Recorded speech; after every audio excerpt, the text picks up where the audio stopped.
O teu influencer de moda quer que tu vista mocassim, bote o cabelo para trás, usa barba italiana, camisa polo, camisa de linho, e assim tu estaria alcançando o estilo old money.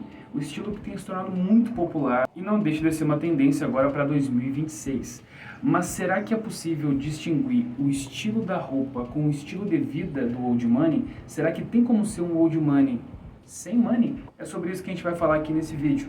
Eu me chamo Alexandre, esse é o canal Bom e Velho Novo, e aqui nós vamos tentar destrinchar o significado desse termo old money e aonde que isso nos leva na história. E por que será que a gente nunca conseguiria ser um old money, principalmente nos dias de hoje? Para começar, a gente tem que entender a origem desse old money.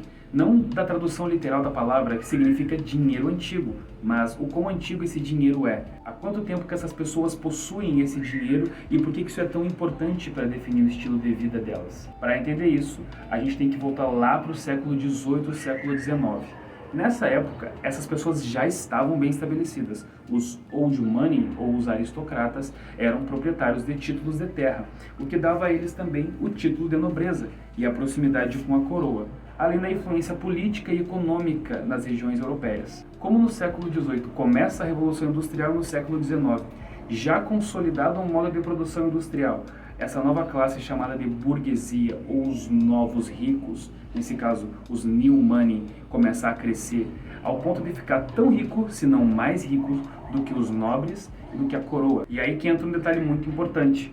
Na Europa, o old money se caracteriza pela propriedade ancestral das terras, ou seja, pessoas que desde o tempo das feudalidades sempre foram donas daqueles territórios, seja na época do modo de produção servil, seja na época da produção escravagista, seja na época do arrendamento de terras. E essas pessoas até hoje são influentes e são ricas dentro desse contexto europeu. Na América, muda o sotaque, mas a prática é a mesma. Nos Estados Unidos não tinha uma aristocracia natural, ou seja, historicamente não existiam pessoas que desde o século X, século XI, estavam lá tendo posse daquelas terras. Mas quando começa a colonização do país, as pessoas que chegaram lá primeiro, que já tinham algum título de nobreza, se estabelecem como uma nova criação da aristocracia naquele país.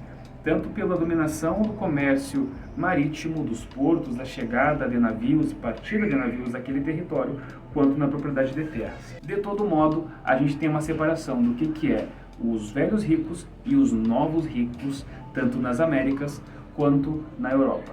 Por mais que eu esteja falando de um contexto muito mais norte global, é justamente disso que a gente tem que falar, porque esse estilo old money que se torna popular aqui é o estilo desse norte global. Voltando para o contexto da Revolução Industrial, a gente tem o surgimento das fábricas, o crescimento das fábricas e o enriquecimento dos burgueses, como eu falei antes.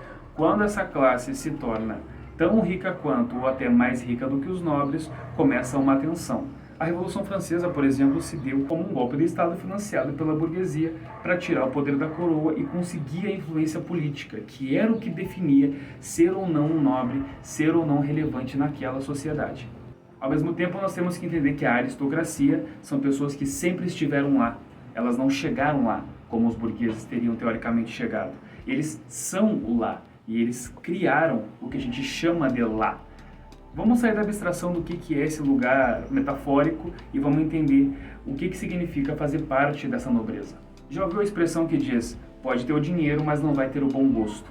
Quando os burgueses enriquecem, havia então a necessidade de criar um novo muro para separar quem era nascido rico e quem não era nascido rico, quem tinha ficado rico com o tempo. A gente vai para os códigos e pelos clubes que os aristocratas criaram para separar quem eram os burgueses e quem eram os nascidos ricos. E aí teríamos o código de etiqueta, os modos à mesa, a maneira de se vestir, os clubes de convivência, as faculdades e escolas onde a passagem de entrada não era o dinheiro, não era o currículo, mas sim o sobrenome que a pessoa carregava. Mas vamos deixar de lado um pouquinho essa briguinha de rico do século XIX e vamos entender por que isso é tão importante para quem acorda cedo hoje. Essa tendência de que a classe dominante vai definir o que realmente é bonito, o que realmente é o limpo, o que é o sofisticado, cada vez mais buscando a aproximação com esse ideal de um estilo de vida inalcançável, como a gente pôde observar que nem que tu fique muito rico hoje, tu vai alcançar o status do que seria um old money, da mesma forma que a gente, que é da classe trabalhadora, também não vai chegar nem no estilo de vida do burguês na maioria dos casos. O ponto mais interessante que deve ser levado em conta é o fato de que cada vez mais a cultura periférica, a cultura que tem origem da classe trabalhadora, sejam os cortes de cabelo, os estilos musicais, o estilo de se vestir, cada vez mais empurrado por uma ideia de subcultura, como se tornasse o grupo que aquilo consome ou que aquilo produz um grupo inferior de seres humanos ou menos sofisticado. Não explicitamente, mas a gente vê cada vez mais aumentando a ideia de que quando tu abraça a estética da classe a qual tu pertence, tu estaria assumindo então uma ideia de inferioridade social. Essa hegemonia, ela acontece ao longo da história inteira. Se no século XIX o burguês que ficou rico queria chegar perto do aristocrata, nos anos de 2016, 17, 18, 19 a gente pôde ver as pessoas que estavam ganhando dinheiro querendo se aproximar do estilo de vida burguês por meio do que ficou conhecido como os hype beasts, que era o pessoal que vestia os Jordans,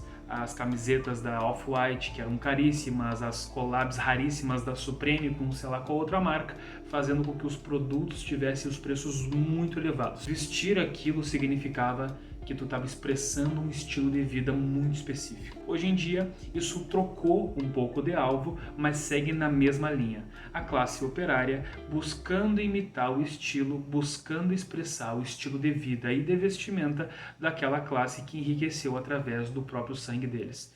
Nesse caso, a gente sabe que tanto a burguesia quanto a aristocracia são classes que enriqueceram nesse sistema através da exploração da mão de obra, através da exploração da mão de obra escravocrata, através da exploração da propriedade privada. E o fato de que cada vez mais, por meio de propaganda e também do movimento social de certa forma orgânico, esse estilo de vida fique cada vez mais popular, apagando a identidade da classe trabalhadora, fazendo com que as pessoas achem que elas estão mais próximas do aristocrata do que da pessoa, por exemplo, que está morando numa condição de rua, ou a pessoa que vai ter um padrão de consumo menor dentro desse sistema. E é através desse tipo de narrativa que essas classes dominantes vão ter ferramentas para desinstrumentalizar a identidade operária, fazendo com que, se tu se sente mais próximo daquele rico, tu se sinta menos comovido com as lutas das classes mais baixas, cada vez mais distante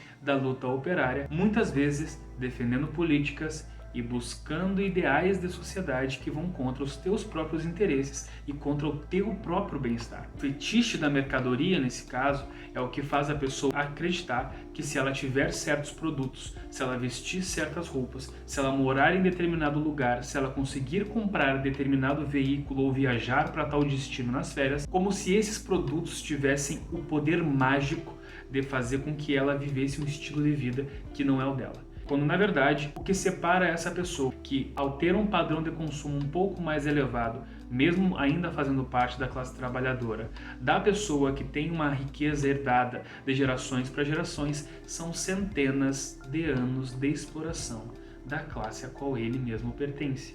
E o que separa ele de quem está morando na rua e precisando de auxílio das outras pessoas para poder sobreviver e não morrer de frio ou de fome são semanas, meses e, quando muito bem remunerado, anos do mesmo trabalho ao qual ele vende, da força de trabalho ao qual ele expressa. O ponto final é: quando tu vive da tua força de trabalho, não importa o quanto tu mimefique esse estilo de vida, o quanto que tu performe um outro estilo de vida, que tu mude as companhias, frequente outros lugares, enquanto tu vive da força do teu trabalho, vendendo as tuas horas como mão de obra, tu nunca vai fazer parte dessas classes. Mas é muito importante que tu acredite que sim, porque é isso que te mantém consumindo, comprando, buscando, está cada vez mais inserido nesse padrão de consumo. Assim como no vídeo sobre The Bear eu falei sobre o rico fazendo cosplay de pobre, aqui estamos falando do pobre fazendo cosplay de rico. Um movimento natural onde a gente tenta buscar um glamour dentro de um estilo de vida, a qual não é o nosso. Esse foi o vídeo de hoje. Espero que tenham gostado. Se inscreve no canal para acompanhar mais conteúdos desse estilo e comenta no vídeo o que tu achou desse conteúdo, o que poderia ter sido inserido e acabou não sendo. Muito obrigado e até o próximo vídeo.